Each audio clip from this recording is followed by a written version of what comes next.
Sir एक crime report करनी थी। क्राइम क्या है? Sir rape. पीड़ित कौन है? सर मेरी बीवी। किसने किया, देखा तुमने? सर मैंने ही किया। आपने अपनी बीवी के साथ कोई मारपीट, कोई हिंसा नहीं की? नहीं सर। और आपके अनुसार आपने अपनी बीवी का रेप किया? हाँ सर। तो कानून के अनुसार हमारे यहाँ ये कोई अपराध की श्रेणी में नहीं आता। ये आपका और आपकी बीवी का आपस का मामला है। ये आप अपना खुद निपटा लीजिए, ज़्यादा बेटर रहेगा। क्या आप जानते हैं कि मैरिटल रेप नाम की कोई चीज़ भी होती है? क्या आप जानते हैं कि दुनिया में या कहते हैं भारत में ऐसे भी फीमेल्स हैं जिनके हस्बैंड उनके कंसेंट के बिना उनके साथ सेक्स करते हैं, प्रेशराइज करके सेक्स करते हैं, फोर्सफुली सेक्स करते हैं, उनकी इच्छाओं के बिना सेक्स करते हैं, उनकी हेल्थ का, उनकी ज़रूरतों का ध्यान रखे बिना, उनके सेंटिमेंट्स का ध्यान रखे बिना सेक्स करते हैं? और क्या अगर ऐसा किसी वुमेन के साथ होता है तो उसके पास किसी तरह की कोई पावर है कि वो जाकर अपनी इस स्थिति को रिपोर्ट कर सके और उसे किसी तरह की सहूलियत मिल सके, उसे किसी तरह का कानूनी रूप से कोई सहायता मिल सके?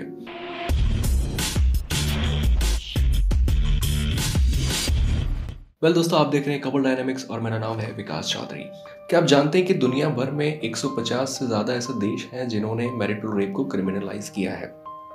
आमतौर पर लोगों को ऐसा लगता है कि मैरिज जो है वो एक लीगल कॉन्ट्रैक्ट की तरह है, जहाँ पर एक महिला अपने आप को अपने हस्बैंड को सौंप देती है और उसका हस्बैंड राइटफुली उसके साथ सेक्स करता है। ऑफ कोर्स सेक्स राइटफुली आप करते हैं, पर ये सिर्फ और सिर्फ आपके कंसेंट से नहीं होता है। बहुत सारी चीज़ें इसमें इन्वॉल्व है।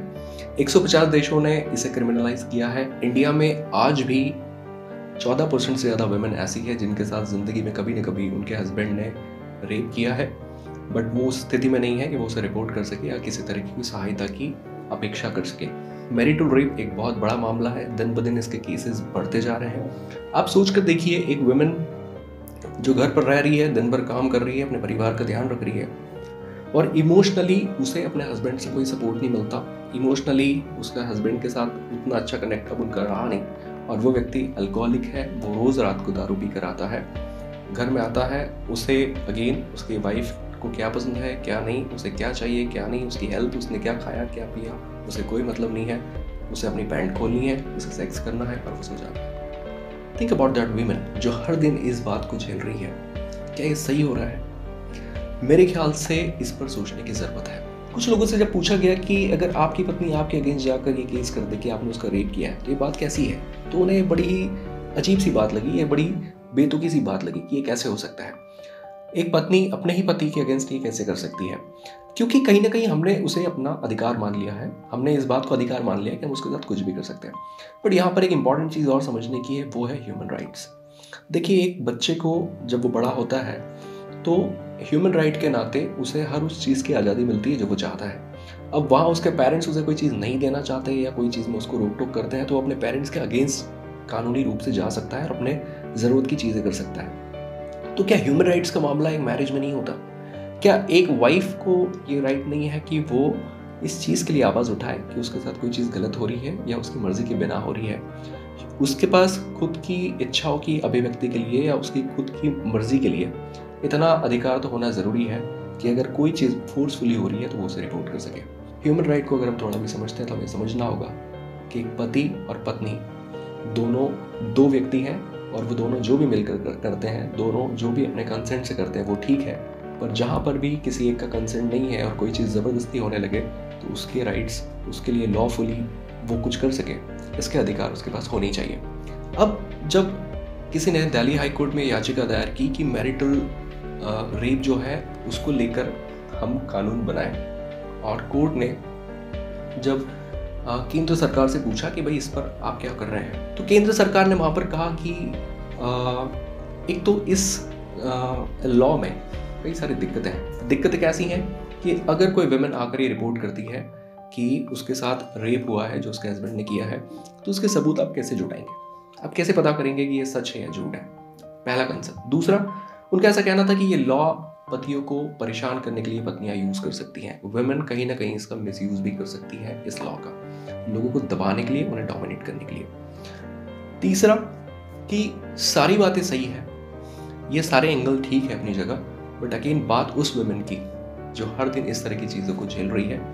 कई बार हेल्थ इश्यूज भी होते हैं, बॉडीली बहुत सारे चैलेंजेस होते हैं जहाँ पर एक वुमेन इस कंडीशन में नहीं होती है कि वो किसी भी टाइम सेक्स करने के लिए रेडी हो।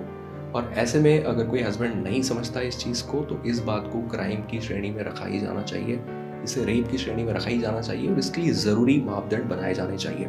अभी पिछले कुछ समय पहले जो मोदी गवर्नमेंट ने एक हेल्दी ओपिनियन इस पर जो दिया है, एक हेल्दी एक रिप्लाई जो किया है वो ये कि वो सारे स्टेट्स के चीफ मिनिस्टर्स और जुडिशरी के जो हायर अथॉरिटीज़ हैं या कह दें कि जो जजेस वगैरह हैं उनके साथ डिस्कस करेंगे इस पर क्या किया जा सकता है, इसको कैसे इम्प्लीमेंट किया जा सकता है, इसकी गाइडलाइन या इसकी वर्क फ्रेम क्या हो और ये कैसे हो।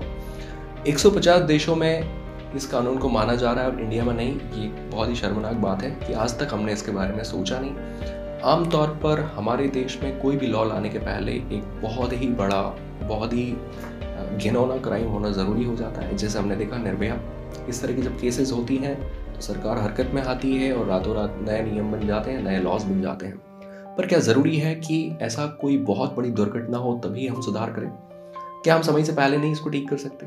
हम जानते हैं कि लाखों करोड़ों महिलाओं के साथ आज भी ऐसा होता है, तो क्यों हम उस दिन का वेट कर रहे हैं जिस दिन बात बहुत ज़्यादा बिगड़ जाए या किसी की ज़िंदगी चली जाए?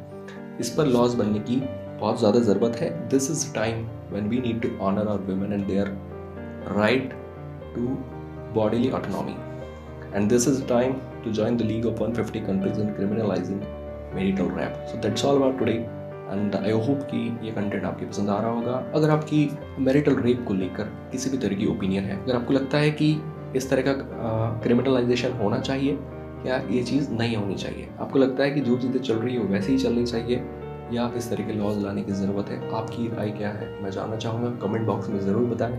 वीडियो अच्छा लगा तो इसे शेयर करें। That's all about today. Thank you so much.